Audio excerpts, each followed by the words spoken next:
It's my feel-good breakfast show. A very good morning to you and welcome back to your Feel Good Breakfast Show Expresso on SABC3. We're live, large and in charge on this Thursday morning, and it's so good to be in your company. Now, I Am Ndileka, More Than My Surname. The long-awaited memoir from the eldest granddaughter of the late Madiba grants deeper insight and greater understanding into the life of a woman who has made great strides in society but still faces many challenges. And she joins us on Expresso this morning to share about her life's journey and how she put it all down on paper for us to read. It's great to have her here, Ndileka Mandela. Ladies and gentlemen, on your Feel Good Breakfast Show, our queen. Great to have you here. Good morning to you and good morning to the Expresso viewers. Yeah, It's so fantastic to have you here, but I think the one thing that everybody knows across the world is that your grandfather certainly didn't lead an easy life. It was filled with so much struggle. Would you say that being a Mandela has had any significant impact on how you've led your life? And if so, what's that impact been? Yes, it has, because coming from this family, there's a certain way you expected to behave, not only by a family, but by the general public. You know, it's playing itself right now as we speak, where people are saying, but you can't say that about the spate of the violence in Johannesburg regarding immigrants. And I'm saying, well, I'm not my grandfather, I'm me. Yeah. You know, this is not an expression by the Mandela family, it is an expression by myself. So it's been that tussle, you know, throughout my life, but I have found my own voice and I stand on my truth and I will not waver from that. Yeah. So what do you set out to talk about and explain about your life in this new book?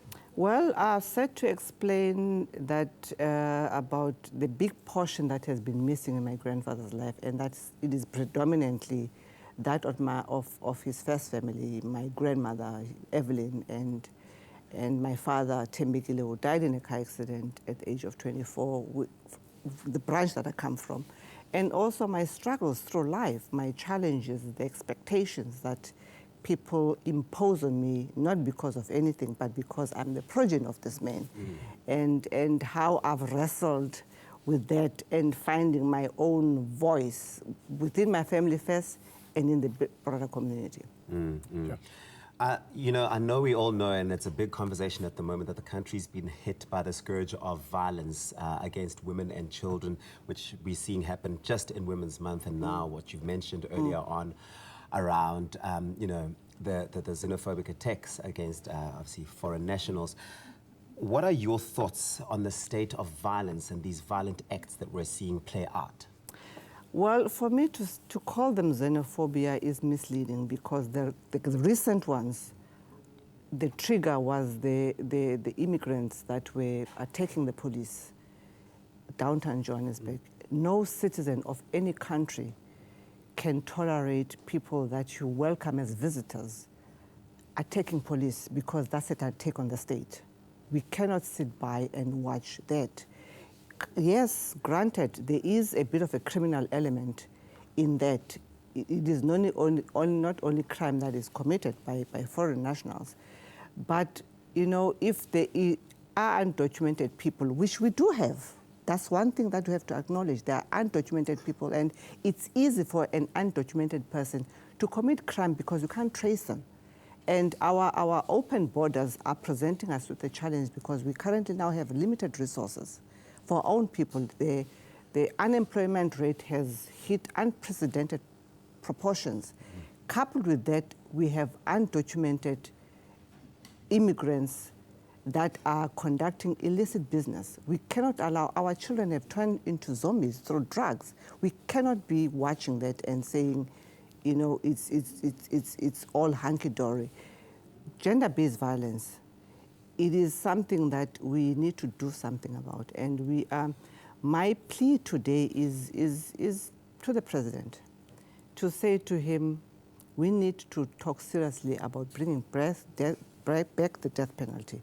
I have signed the petition to bring back the death penalty, but for me it should go beyond that. First, we need to overhaul our current justice system, because when you say we must bring back the death penalty, I agree with that, but The assumption is that the perpetrators will be brought to book, and we all know they're not, most of the time, they're not brought to book.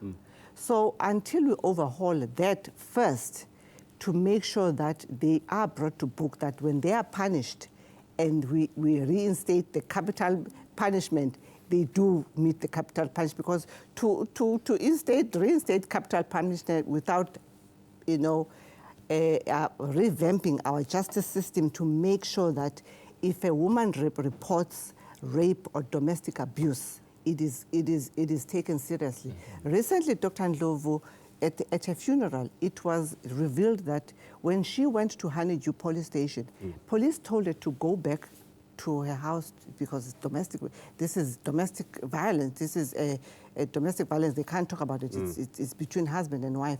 If we have police that are doing that, then it's a moot point bringing back the death penalty. And because if we don't bring back the death penalty, we are tired as women. We are tired as society of men killing us. Uyinene was not killed. I mean, the statement that was issued by government that women need to speak out, Uyinene was not, I feel that it's insensitive because Uyinene was not in a relationship with the man that killed her. So how could she say anything when she was not in a relationship with that man?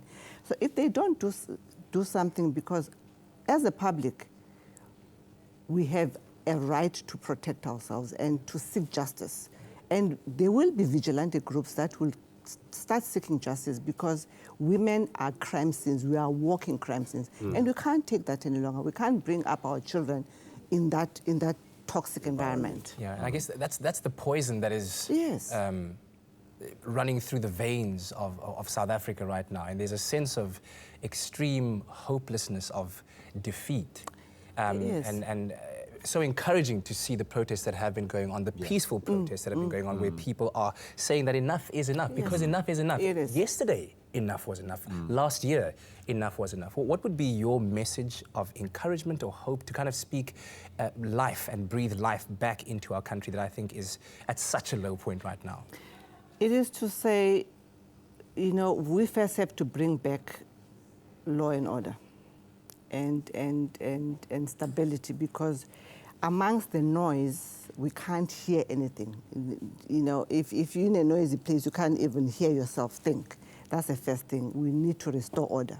Once we've restored order, we need to sit around the table and dialogue, all parties, immigrants, all stakeholders, interministerial type of dialogue where there's government, there's civil society, there's faith-based organization, there's a citizenry.